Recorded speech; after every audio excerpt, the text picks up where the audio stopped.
A faucet can be easily removed from a kitchen sink by following a few simple steps. Here's a list of supplies you'll need.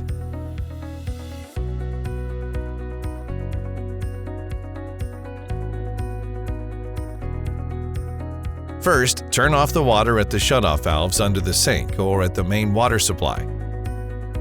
Be sure to place a bucket under the sink to catch any drips. Now, using an adjustable wrench, disconnect the hot and cold water supply lines running to the faucet. You may need to spray penetrating oil on the mounting nuts that secure the faucet to the sink. Wait about 15 minutes, then turn the nuts counterclockwise to remove them. Finally, carefully lift the faucet straight up. If it sticks, use a plastic putty knife to gently work it loose without scratching the sink. With the old faucet out of the picture, you're now ready to install a brand new one. Good luck, and thanks for shopping at the Home Depot.